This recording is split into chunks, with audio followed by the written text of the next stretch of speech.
Filipenses 4:8. Hoje nós vamos falar um pouquinho sobre a terceira virtude que o apóstolo Paulo recomenda que nós tenhamos na nossa mente. Eu vou, como tenho feito, ler em duas versões, você pode acompanhar, vou ler na Nova Almeida atualizada e depois eu repito a leitura na Nova Versão Internacional. Diz assim o texto das Escrituras: finalmente, irmãos, tudo que é verdadeiro, tudo que é respeitável, tudo que é justo, tudo que é puro, tudo que é amável, tudo que é de boa fama, se alguma virtude há e se algum louvor existe, seja isso que ocupe o pensamento de vocês. Na Nova Versão Internacional diz: finalmente, irmãos, pensem em tudo que for verdadeiro, tudo que for digno de respeito, tudo que for justo, tudo que for puro, tudo que for amável, tudo que for de boa fama e tudo o que houver alguma virtude ou algo de louvor. Nossa mente é um campo muito especial. Nossa mente é aquilo que nós somos de fato. Eu falo que a mente é interessante porque onde ela se encontra, né? Às vezes nós confundimos a mente com o cérebro e esquecemos que o cérebro é um órgão, a mente é quem nós somos, é tudo aquilo que há em nós. Paulo diz que devemos guardar a mente na palavra do Senhor. Vamos orar, irmãos? Amado Deus, te louvamos por essa manhã e queremos lhe pedir que agora, enquanto meditamos na sua palavra, o Senhor tenha misericórdia de nós, fale ao nosso coração e nos dê toda a instrução que nós precisamos, Senhor, porque é de Ti que nós precisamos receber a instrução do alto. Em Cristo Jesus. Amém. Nós já temos falado, irmãos, no decurso dessa série, sobre a importância de nós cultivarmos bons pensamentos. Eu acho que isso até aqui tem ficado claro para todos nós. Que nós somos a soma de tudo aquilo que nós pensamos. Nós somos a soma de tudo aquilo que nós alimentamos, a nossa mente e o nosso coração. E nós o fazemos, nós alimentamos a mente e o coração através das coisas que nós assistimos, através das coisas que nós ouvimos, através das coisas que nós aprendemos, das coisas que estão diante dos nossos olhos. É assim que nós alimentamos a nossa mente e o nosso coração, através das informações que nós colocamos para dentro de nós, e aí nós vamos formando o nosso conceito de valores, o nosso conceito de fé, nós formamos o compêndio de todas as coisas que nos são caras e de todas as coisas que nós acreditamos. A grande questão é que aquilo que tem adentrado dentro de nós precisa fazer uma diferença na nossa vida. Ou melhor, de uma certa forma, aquilo que nós colocamos para dentro das nossas mentes vai fazer diferença. Aquilo é perceptível diante de todas as pessoas. É impossível que nós vivamos de maneira diferente àquilo que nós cremos de verdade. É possível que aquilo que nós declaramos crer não seja aquilo que nós cremos. Mas é impossível que nós vivamos diferente do que nós cremos. Pastor, complicou. Deixa eu te explicar melhor. Acontece que muitas vezes nós falamos: olha, eu creio nisso, eu creio na palavra, eu creio em Deus, eu creio na provisão do Senhor, eu creio que Ele não me abandona, eu creio que Ele está comigo, eu creio que Ele é o Criador de todas as coisas e que nada foge às suas mãos, eu creio que Ele cuida do meu deitar, eu creio que Ele cuida do meu levantar, eu creio que Ele cuida do meu amanhã, eu creio que eu vou para o céu com Cristo, eu creio que eu fui perdoado, e fazemos todas essas e muitas outras declarações de fé. Mas quando vem a tribulação, quando vem a adversidade, aí de fato nós demonstramos o que a gente crê. E demonstramos se as declarações que temos feito acerca da fé são verdadeiras ou não para nós. Nós temos vivido tempos de grande instabilidade emocional e mental, e isso dentro das igrejas. Muitas pessoas sofrem com ansiedade, depressão, esgotamento, e uma das principais razões para isso é a forma como eles alimentam as suas mentes e a forma como eles creem, ou melhor, como eles vivenciam o seu sistema de crenças e de valores. A maneira como nós pensamos vai influenciar diretamente na nossa paz interior e na nossa paz em relação a Deus. Muito mais do que aquilo que declaramos, é aquilo que verdadeiramente nós cremos que vai reger aquilo que nós vamos fazer. Você vai saber o quanto você crê em Deus quando você precisa na adversidade. É aí que você vai entender. Eu estou confiando mesmo? A gente tem um coração meio petrino, no sentido do apóstolo Pedro, né? Jesus aparece à noite, no meio de uma tempestade, diz, ó, desce do barco, vem andando. Ah, se for o Senhor mesmo, eu vou. E descemos do barco. E andamos sobre as águas, olhando para o Senhor. Mas a gente tem uma tendência de olhar para as tempestades da vida. E a gente vai afundando. As nossas crenças, elas regem aquilo que nós somos. Se a ansiedade nasce da incredulidade, e isso aqui é muito importante, irmãos. Lembra que nós falamos aqui no sermão passado, ou melhor, no primeiro sermão, 92% de todos os males que nos assombram, eles não existem ou não existirão. E ainda assim nós nos preocupamos com ele. 92% dos problemas que tiram o nosso sono, que atormentam a nossa alma, que geram ansiedade, eles não existem. E ainda assim nós continuamos ansiosos. Nessa perspectiva, se a ansiedade marca, ou ela nasce de um coração que não crê. Quando nós falamos de incredulidade, a gente gosta de jogar isso para um pacote do ímpio. Mas a incredulidade é o ato de não crer nas declarações que nós fazemos. Então, se ela nasce da incredulidade, ela se desenvolve nos pensamentos e encontra morada no coração. O ansioso, ele é ansioso porque ele não consegue crer de fato que Deus cuida da vida dele. Ele não consegue crer de fato que aos seus amados Deus dá enquanto dormem. Muito tempo atrás eu li um livro, nem sei se tem mais para vender esse livro. O autor era Ron Mel, mas faz muito tempo. O título do livro era Deus Trabalha no Turno da Noite. E ele conta ali, dentre as várias histórias, ele conta uma história que ele estava muito ansioso em uma viagem e ele precisou dormir. E ele, carregado de ansiedade, ele ficou abismado. Quando ele acordou no outro dia, estava o mundo tudo em ordem, o mundo não tinha desabado, Deus continuou cuidando do mundo enquanto ele dormia. E enquanto ele está acordado aqui, tem outro dormindo do lado de lá, e Deus continua cuidando de todas as coisas. O grande problema é que muitas vezes nós não acreditamos de fato, nós declaramos crer, mas não acreditamos de fato. Daí, mais uma vez, nós afirmarmos o quanto é essencial nós avaliarmos e guardarmos os nossos pensamentos. O apóstolo Paulo, ao escrever Filipenses, ele traz essas instruções, direcionando a nossa mente para coisas que são edificantes, para valores que são valores do reino. Quando ele diz, finalmente, irmãos, olha só, o que é verdadeiro, o que é respeitável, justo, puro, amável, de boa fama, que há virtude, que leve ao louvor ou que seja digno de ser louvado. O pensamento de vocês deve ser habitado por isso. Já vimos duas dessas virtudes, a verdade e a respeitabilidade ou a nobreza. E hoje nós vamos ver sobre o que é justo. O termo justo aqui, traduzido, ele vem do grego de kaios, que além de justo, pode significar aquilo que observa as leis divinas. É interessante a gente entender o termo, porque às vezes nós imaginamos que justo é apenas aquela pessoa que tem uma conduta reta, e isso também faz parte do termo aqui, mas perceba que na tradução do termo, justo é aquilo que observa as leis de Deus. No sentido mais amplo, significa assim, o que é reto, virtuoso, aquilo que é relativo aos mandamentos de Deus.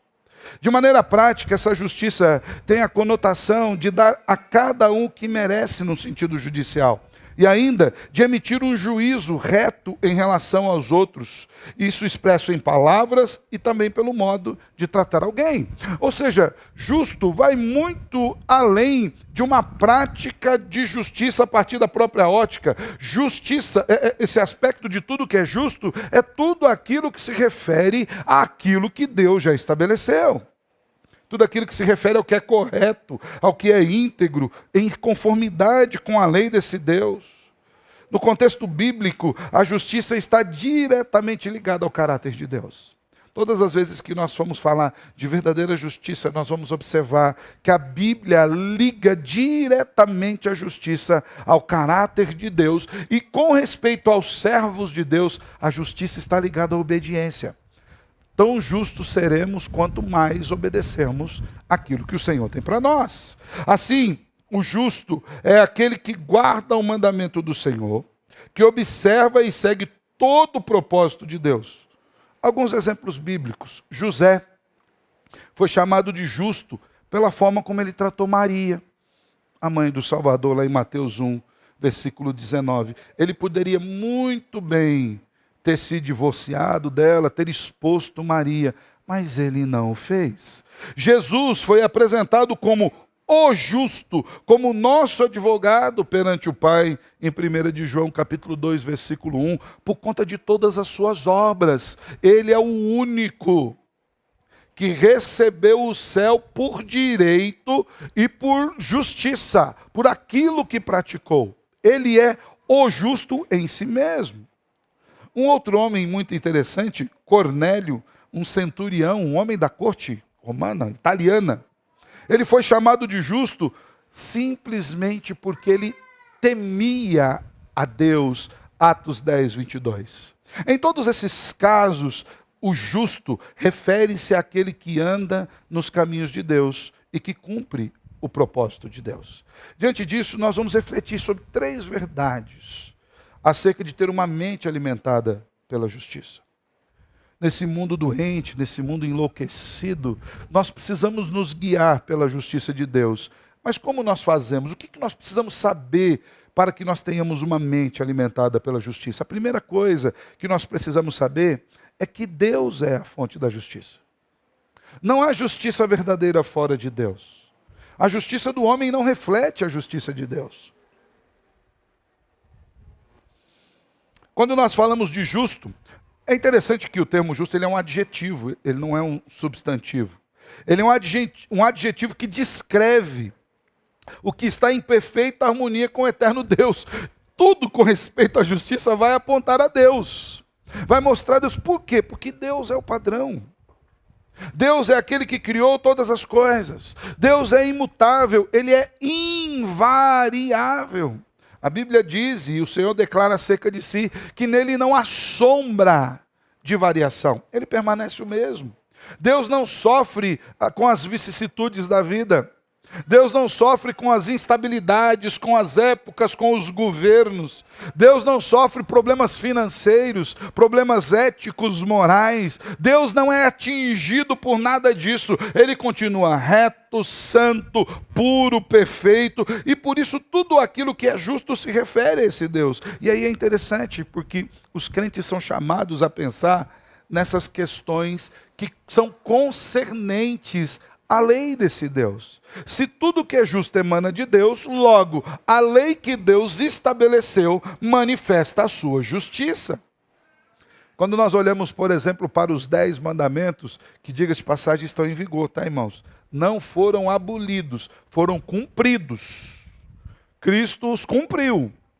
Cristo resumiu ampliando. Eu falo que é o único caso na história do universo que alguém resume algo ampliando, e digo mais, ele resumiu ampliando de maneira exponencial. Se a lei dizia que diante de Deus você tinha que cuidar do seu culto, da sua relação com Deus, de guardar o nome do Senhor, guardar o dia do Senhor, agora Jesus diz, olha, com respeito a Deus, vamos resumir tudo isso? Ame-o de todo o seu coração, com todas as suas forças. Que ele seja tudo em você e para você, em todas as áreas. Tudo aquilo que você fizer, lembre-se, é em relação a Deus. De maneira que agora você não estuda por causa do conhecimento. É em relação a Deus que você faz isso. Agora você casa em relação a Deus. Você tem filhos em relação a Deus. Você compra, você vende, você negocia. Tudo em relação a Deus. Porque Ele é o centro do seu amor. Ele é o centro da sua vida. E você vai amá-lo com todas as suas forças, com todo o seu entendimento, com tudo que há em você. Bem resumido, né, Jesus? Fez, né? E com o seu próximo? Se na lei dizia, olha, a relação com o próximo, na lei é estabelecida começando por pai e mãe. Honre-os. Isso é uma promessa para você. Depois entra a lei em relação aos outros irmãos. Não roube, não mate, não cobice, não fale mal. Jesus fala, deixa eu resumir para você. Ame ao seu próximo como você ama a você mesmo. Tudo aquilo que você gostaria de receber, dê. Com todo o carinho que você gostaria de ser tratado, trate. Todo o amor que você gostaria de receber, doe. Tudo aquilo que você gostaria de ter para você, a atenção, o cuidado, o carinho, as boas palavras, seja você o que manifeste estas coisas. Ame ao seu próximo como a você mesmo. Imagine que se você gosta de um bom prato de comida, ele gostará também. Imagine que se você gosta de ser recebido com um sorriso, ele também gostará. Essa é a lei de Deus e Jesus diz, nesse pequeno resumo que lhe amplia todo o nosso relacionamento, consiste a lei e a palavra de todos os profetas, a profecia se consiste nisso. É por isso que quando nós vamos falar de justiça, inevitavelmente nós temos que olhar para o nosso Deus que é justo. Inevitavelmente nós precisamos olhar para a lei de Deus que estabelece como nós devemos ter os nossos relacionamentos com Ele, em primeiro lugar, e com o mundo no que Ele fez para que nós habitássemos. Tudo que é verdadeiramente justo tem a sua origem em Deus, porque Ele é santo, Ele é perfeito em todos os seus caminhos. O Salmo 119, 137 declara, justo és tu, Senhor, e retos são os teus juízos. A justiça de Deus é imutável, fundamentada na sua santidade. Quando nós pensamos no que é justo, nós devemos olhar para Ele, olhar para a sua palavra como um padrão supremo de retidão. A Bíblia não é um livro de conselhos, irmãos. Tem gente que acha que a Bíblia é um bom livro de conselho. A Bíblia é a verdade revelada de Deus. A Bíblia é o padrão estabelecido por Deus para que nós nos relacionemos com Ele e nos relacionemos com os outros. Se queremos cultivar pensamentos justos, nós precisamos nos alimentar dessa verdade, dessa palavra divina e buscar conhecer mais sobre o caráter e a justiça de Deus. É interessante que, para que nós sejamos justos, nós não precisamos necessariamente conhecer das leis dos homens, ou pegar um compêndio de leis e lê-lo e decorá-lo, como um bom advogado deve fazer. Quando nós falamos de justiça verdadeira, nós olhamos para Deus, para a Bíblia, para a palavra, para aquele Deus que não gosta da balança, que condena a balança duvidosa. Porque toda justiça emana desse caráter santo de Deus. Ao determinar que nós pensemos em tudo que é justo, o apóstolo Paulo está nos orientando a encher a nossa mente e cultivar pensamentos que estejam alinhados com a vontade e o propósito de Deus. Nisso que eu vou fazer, Deus é glorificado. Nisso que eu vou fazer, eu promovo o bem para o meu irmão ou para o meu próximo. São essas duas direções. São nestas duas direções que se movem os pensamentos justos. Nesse sentido, irmãos, pensamentos justos são aqueles irrepreensíveis, cujo resultado reflita no sentir e no agir o que está em conformidade com a vontade de Deus. São pensamentos que não necessitam de retificação, nem no coração e nem na vida. Porque a fonte deles é pura. Tal qual o pensamento verdadeiro, o pensamento justo reflete a realidade da criação.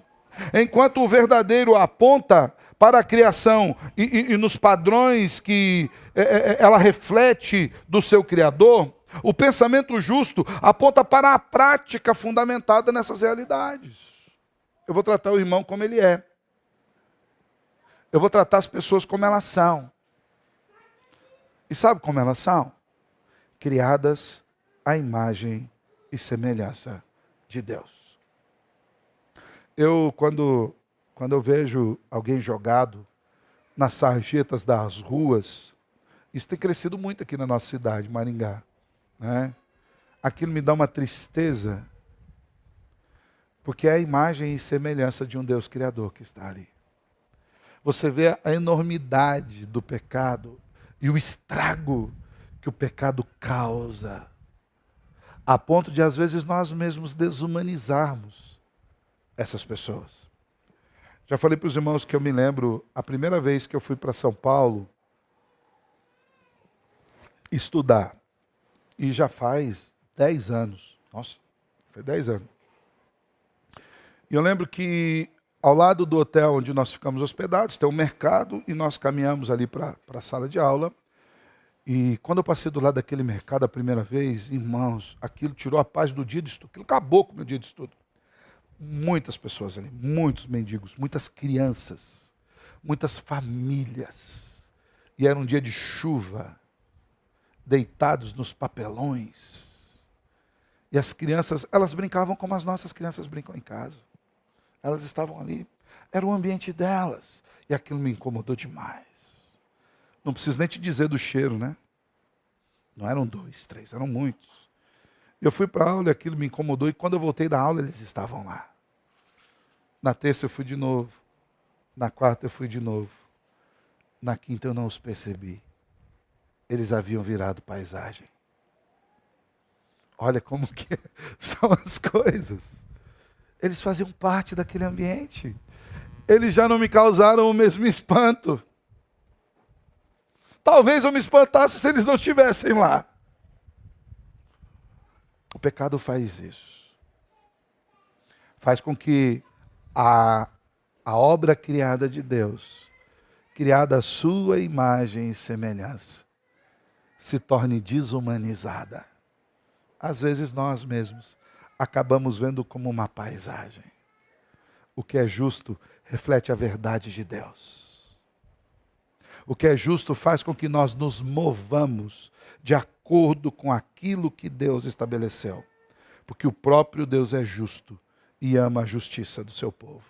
Então, quando Paulo está falando de tudo que é justo, ele está falando tudo aquilo que vem da lei, da norma, do padrão, da verdade e da palavra de Deus. Deve ocupar o seu pensamento. Quanto mais bíblico você for, tão mais justo você será. Quanto mais você olhar para o Senhor, Criador de todas as coisas, quanto mais você agirá com justiça e habitará a sua mente daquilo que é justo. Diga-se de passagem, essas verdades acerca de Deus, elas mudam a nossa maneira de ver o mundo, de nos relacionarmos com esse mundo.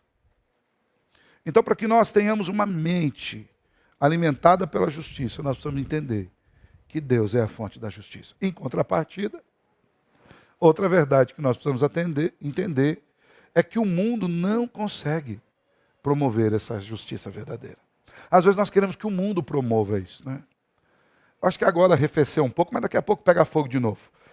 Daqui a pouco tem eleição de novo aí, pega o fogo de novo, porque às vezes nós imaginamos que algum candidato, algum político, alguma vertente ideológica vai promover a justiça que nós queremos e não vai. E eu não estou dizendo que você não tem que ter sabedoria para escolher um candidato. Eu estou dizendo que às vezes nós colocamos a esperança no lugar errado. A gente espera do mundo aqui que ele não pode oferecer. Não há um sistema governamental, não há um sistema político, não há um sistema monetário que possa promover a justiça de Deus em nenhum aspecto. O socialismo não o fará, o liberalismo não o fará, o capitalismo não fará e o comunismo não fará, porque todos eles são manifestações de desejos humanos. Alguns saltam mais aos nossos olhos, outros matam silenciosamente. Se você soltar o mundo ao bel prazer do socialismo e do comunismo, você não precisa nem dizer muita coisa, você sabe que vai dar errado. Mas quando você veste a ilusão do liberalismo e do capitalismo, você não percebe que ele também produz um sistema que não manifesta a justiça de Deus. É por isso que eu digo, cristão, não existe cristão de direita e de esquerda. Não existe cristão partidário. E se existir, você está falhando em ser o principal, que é cristão. Porque os valores não são os valores sociais estabelecidos pelo mundo. O mundo não consegue promover a verdadeira justiça. O cristão não precisa de mais nenhuma etiqueta. Ele é cristão. A Bíblia diz que ele julgará até os anjos. Falamos aqui no texto da ceia. Se ele conseguisse discernir a si mesmo diante do Senhor, ele não seria nem julgado por ninguém. Então, irmãos, nós precisamos entender que o pensamento justo, ele não vai vir do mundo. O homem não produzirá a justiça de Deus em nenhum dos seus sistemas, em nenhum dos seus compêndios de valores, em nenhuma das suas cargas de conhecimento. Se uma vez que o pensamento justo produz um homem justo, esse homem é produto da ação de Deus. Ele não pode ser produto da ação do mundo. Porque aquele que dá aos homens o que o homem é Deus. E diga-se de passagem, Deus nos instrui, inclusive, na hora de você devolver, dá a Deus o que é de Deus e dá ao homem aquilo que é do homem. Em contraste com a justiça de Deus, a justiça no pensar da forma de Deus, há aqueles que colocam a mente, o pensamento no prazer, na comodidade, nas coisas, nos métodos fáceis. A gente tem visto isso muito crescer na igreja. Em vez de olhar para a palavra de Deus, nós criamos um método. E a gente vê, a igreja está... Quem aqui nunca ouviu falar do G12? Os movimentos de célula... O mais novo é o legendário. São atalhos, caminhos curtos, para você tentar receber uma espiritualidade que é produzida numa vida de obediência. É que a gente gosta dessas purpurinas, ou desses enganos mesmo. Agora vou ser espiritual por um meio mais curto, mais rápido. Mas a verdade de Deus é o quê? Aquele que quiser vir após mim, a si mesmo, se negue. Tome diariamente. Eu gosto desse termo, porque não é tome sua cruz. Pega a cruz. Não. Diariamente. Você tem que ter consciência diária do que você está fazendo. Tome a sua cruz e siga-me. Esse é o caminho. Espiritualidade é isso. Não há evangelho sem cruz. Não há atalhos, mas o mundo quer que nós entendamos que tem atalhos. E esse é o grande problema, porque nós vamos trazendo isso até mesmo para dentro da igreja e não percebemos que muitas vezes nós estamos seguindo padrões mundanos no pensar. Ou quando não, nós avaliamos a justiça do mundo como sendo boa e queremos copiá-la e esquecemos que essa justiça é produzida pelo homem iníquo, aquele que não teme a Deus, aquele que, como diz o Salmo 36:4, ou Amós, capítulo 8, de 4 a 6, maquina o mal na própria cama, a fim de executá-lo à luz do dia. É assim a justiça dos homens. É assim a justiça dos padrões governamentais. Quantos políticos que eram inimigos mortais e fazem alianças para o bem próprio? Diga-se de passagem, irmãos, o sistema político, em específico o nosso, ele é feito para se sustentar. Então, assim, eles vão manter o povo vivo, para que o povo seja o ambiente que sustente eles. Então assim, não, vamos melhorar o SUS porque o povo está morrendo, daí vai faltar imposto. Você é número para o sistema político. Você não é alguém. Você é uma estatística para o sistema político. E eu falo isso de experiência própria. Eu lembro quando meu pai estava adoecido, uma doença que de fato era fatal. Nós chegamos ali para o sistema, a moça falou claramente, falou, não, a possibilidade de seu pai ficar vivo é muito pouco, então, estatisticamente, a gente não vai dar um remédio. Eu falei, mas ele é um número para vocês? E ela, é isso aí. Mais ou menos assim, não vamos gastar vela boa com um defunto ruim. Sabe aquele que nos ama de verdade? É o nosso Criador. É dele que emana a justiça que devemos copiar. Paulo diz o seguinte, em Romanos 3,10, não há um justo, nenhum sequer. Isso significa que sem Cristo, ninguém pode ser verdadeiramente justo. Nós devemos, portanto, buscar a justiça que vem de Deus, conforme os padrões de Deus, e não conforme os padrões do mundo. Porque o mundo possui a própria definição de justiça, que é marcada pelo pecado. A justiça que muitas vezes é parcial, muitas vezes é corrompida. A justiça que emana de ideologias humanas, frequentemente falhas, que estão contaminadas pela queda. Nós já vimos isso anteriormente, lá em Isaías 64, versículo 6, quando nos diz que todas as nossas justiças são como trapo de imundícia. Sem Deus, a humanidade não pode produzir justiça verdadeira. Não há valores que o mundo possa produzir, inclusive valores mentais. Valores para o seu casamento, para a educação dos seus filhos. Valores educacionais, valores para os relacionamentos, valores para as relações comerciais. Se nós formos seguir isso no padrão do mundo, irmãos, nós estamos seguindo o modelo iníquo de um mundo divorciado de Deus. E Paulo diz que as nossas mentes precisam ser renovadas pela ação do Espírito. A justiça do mundo está influenciada por valores que não refletem a verdade de Deus. A justiça do mundo é contrária a Deus. A justiça do mundo não quer Deus. Eu falo com alguns irmãos que trabalham com missões, e até com alguns missionários. Falo com muito amor quando eu vou tratar isso com eles, porque eles falam, olha, pastor, porque o mundo está sedento, o mundo quer Deus. Eu falo, onde está esse mundo que está sedento? Porque não falta igreja.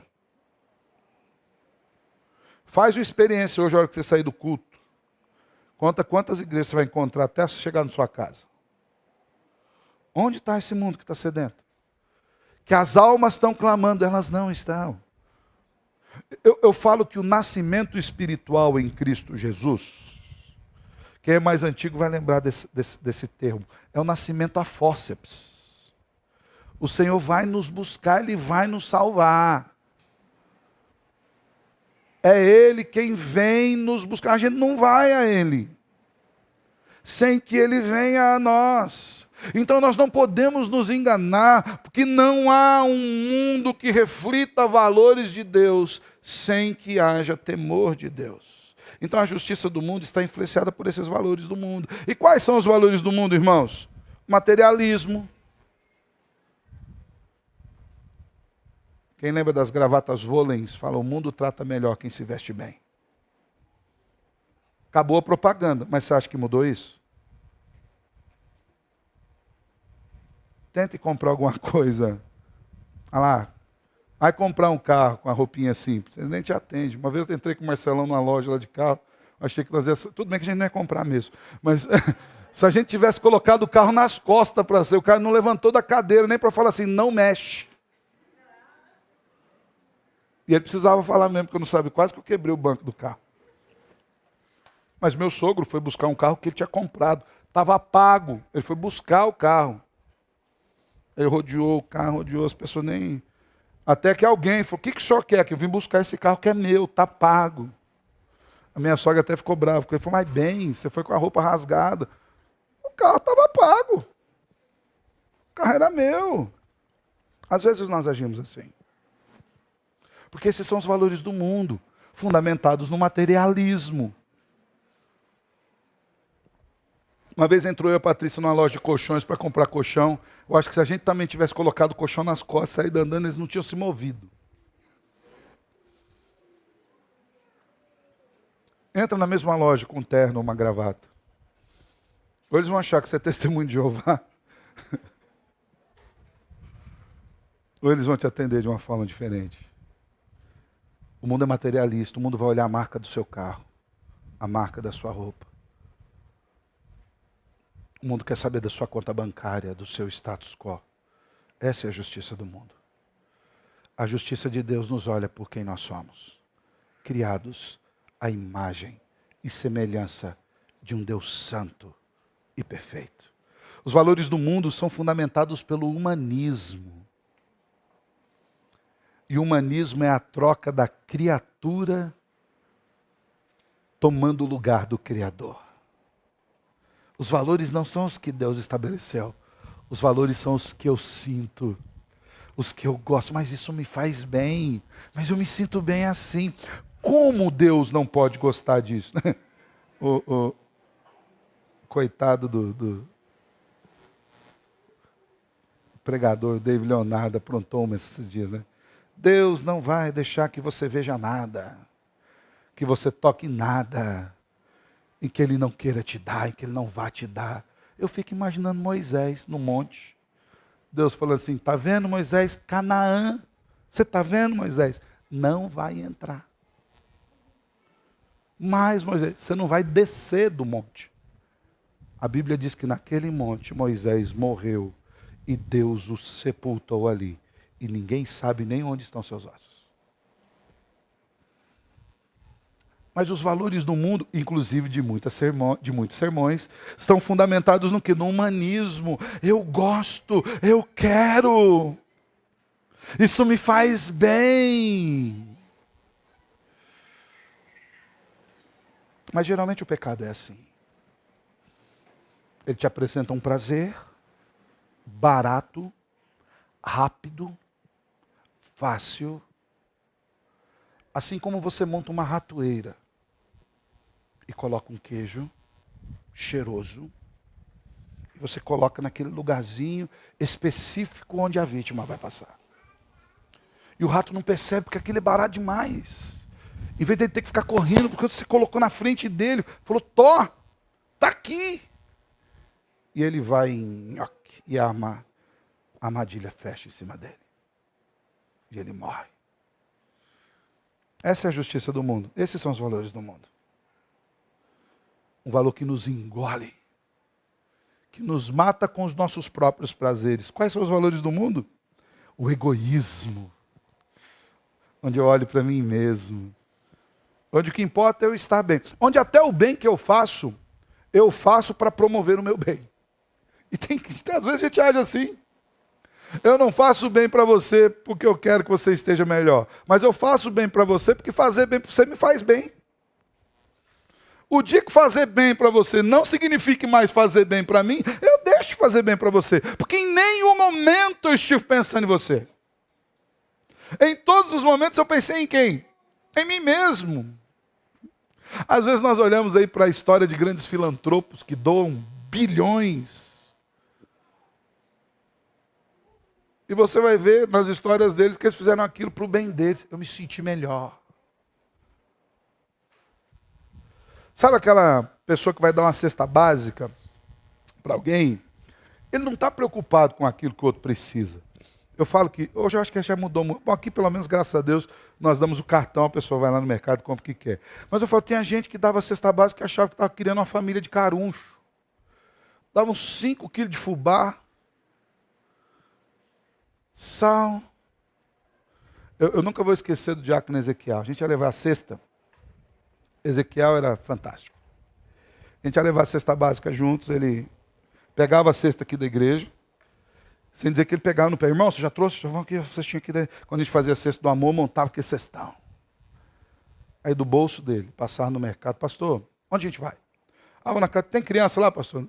Comprava lá moranguinho, os iogurte, carne. Por quê? Porque se eu gosto de comer, Aquela pessoa gosta. Gosta, né, Zaf? E ele oferecia o melhor para a pessoa. Por causa, os valores não eram dele. Às vezes as igrejas dão cesta básica sem preocupar com o outro. Ela dá cesta básica para pôr no relatório. Quantas cesta básica você deu? Dei 200 cesta básica. Quantos problemas do povo você resolveu? Nenhum. Isso é problema dele. Se a cesta não tinha o que ele falou, eu dei a cesta. Ele fala o que quiser da cesta. E a gente precisa preocupar com isso. Mas os valores do mundo são egoístas. Os valores do mundo trabalham as virtudes cristãs pela sua ótica. Qual é o valor do mundo? O imediatismo. E não é assim no nosso meio? Eu quero agora, nesse momento. E aí vai gente tentando aprender, colocar Deus contra a parede, que Deus tem que dar agora. Ora, o eterno vai ficar preocupado com você. Eu imagino Deus se abalando no alto dos céus. Deus, você não me deu, eu não vou no culto. Eu falo, não acredito.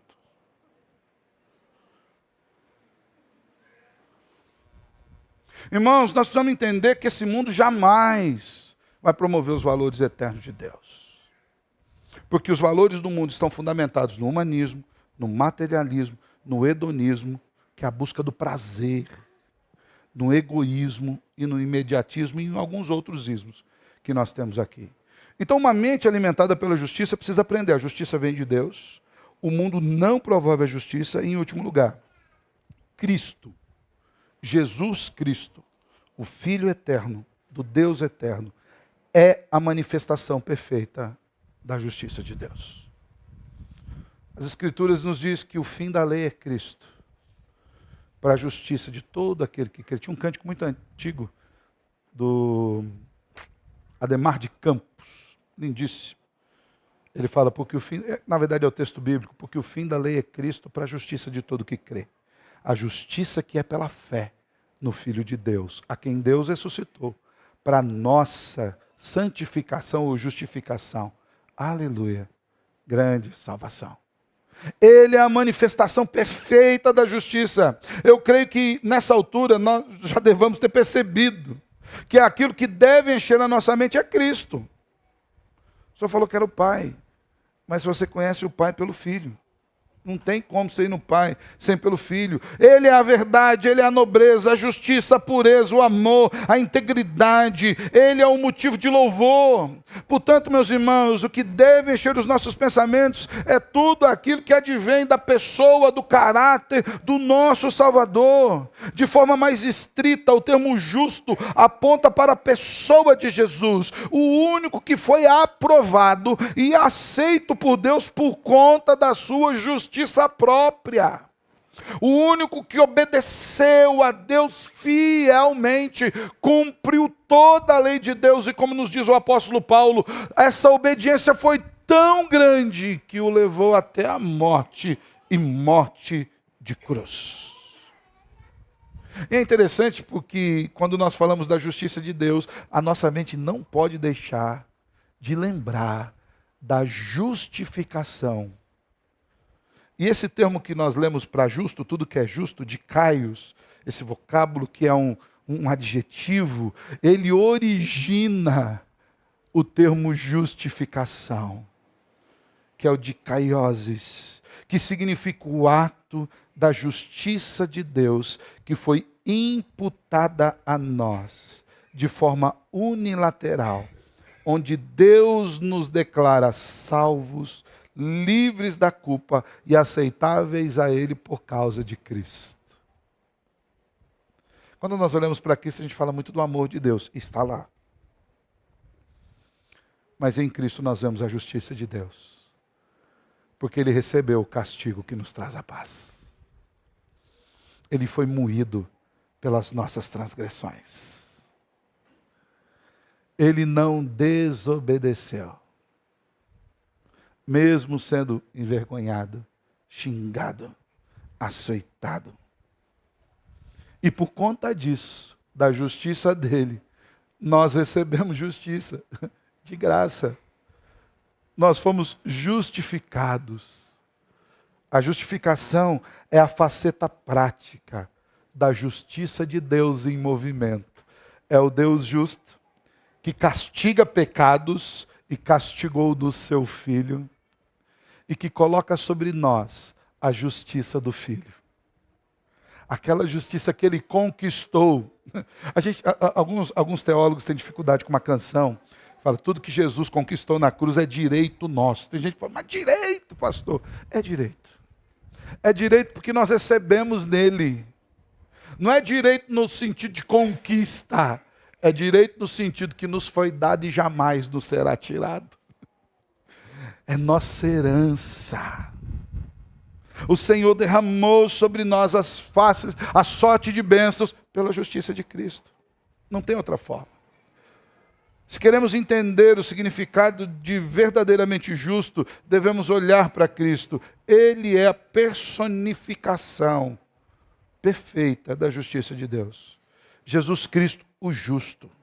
Ele teve a sua vida marcada pela retidão, pelo amor, pela submissão à vontade do Pai. De maneira que ninguém aqui manifestará uma boa justiça sem olhar para o caráter de Jesus. O mundo não produzirá, mas Cristo produz a justiça de Deus em tudo.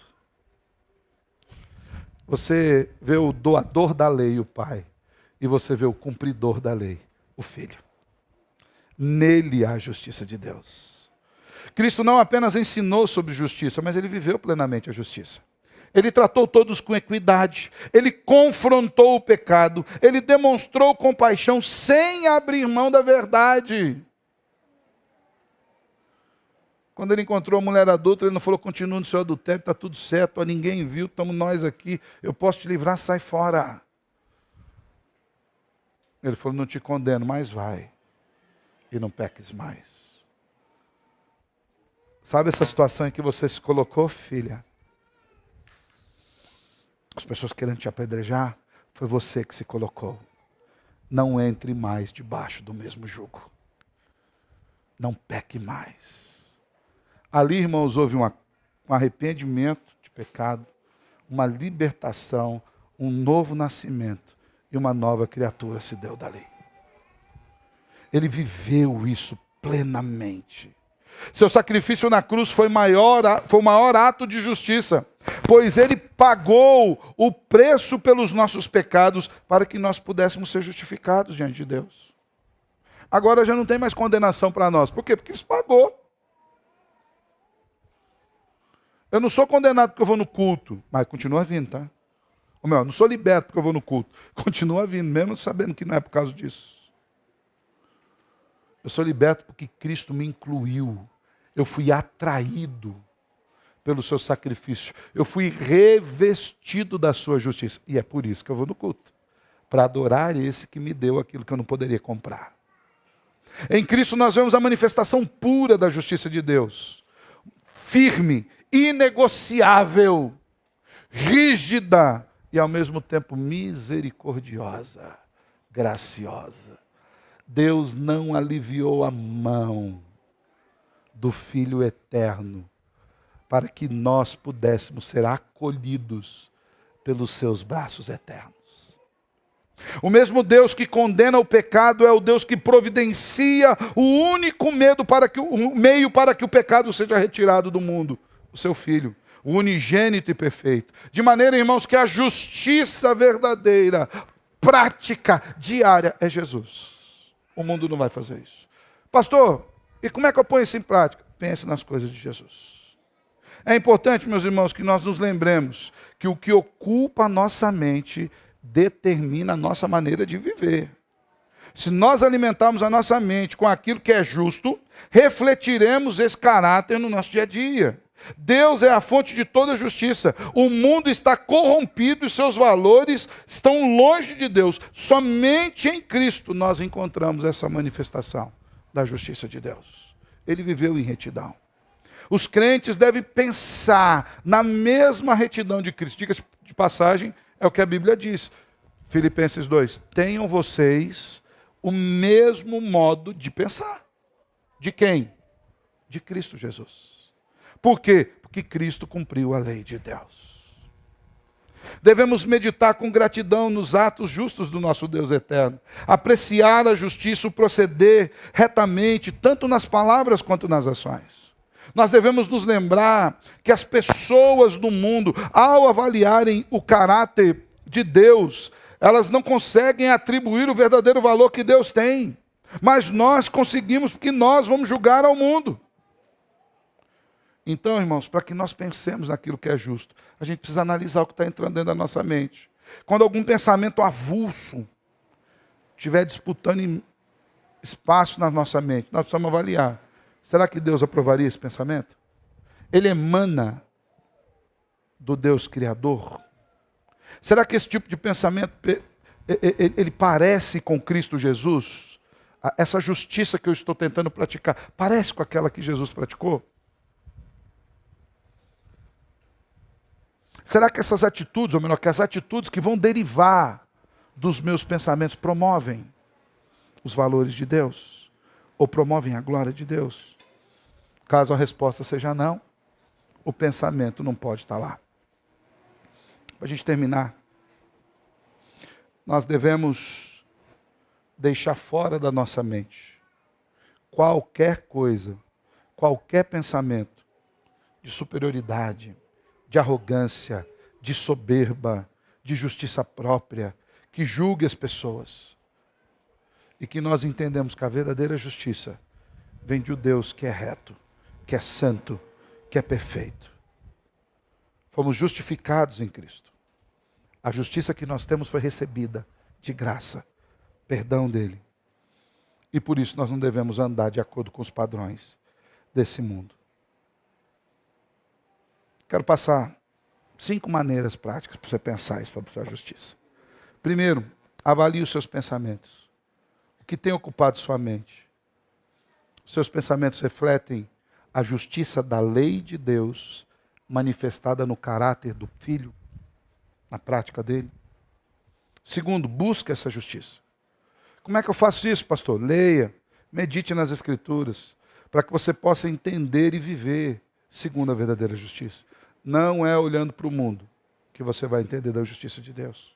Terceiro, pratique essa justiça no seu dia a dia. Confie no Senhor. Trabalhe para a glória do Senhor. Pratique a justiça na sua família, na igreja. Haja com integridade, com retidão. Ame a Deus e os seus preceitos. A lei de Deus é reta. Ela restaura a alma. Quarto, filtre o que você consome, o que você assiste. De onde vem seu conceito de justiça? Já parou para pensar? Quando você julga que uma coisa é justa ou não, a partir de quê? Quais versículos bíblicos vêm à sua mente quando você está pensando em justiça? Qual padrão de conduta vem na sua mente? Então filtre o que você consome, se aquilo reflete um caráter justo. Quinto e último, olhe para Cristo. Ele é o nosso modelo perfeito. Esforce-se para seguir os seus passos, não no aspecto de moralismo, mas produzindo valores morais. Às vezes a gente tem uma dificuldade, não, vai pregar sermão, copie Jesus, ande como Jesus. Isso é moralismo. É, mas nós não devemos deixar de fazer, porque é moralismo. Porque ele não é um moralismo barato pelo moralismo. Ele é um moralismo que emana da fidelidade de seguir aquele que nos salvou. Que o Senhor nos ajude. Que o Senhor derrame graça sobre nós. Para que nós tenhamos pensamentos justos, que reflitam em atitudes justas, para a glória de um Deus que nos chamou, pela justiça do seu Filho, para herdarmos o céu com Ele. Amém? Feche seus olhos, quero orar com você. Mais uma vez te louvamos pela vida, pelo seu cuidado, pela manhã. Queremos lhe pedir, Senhor, que o Senhor derrame graça sobre nós. Que seu Espírito esteja presente em nossas vidas. Que a tua bondade esteja sobre nós. É em Cristo Jesus que oramos. Amém.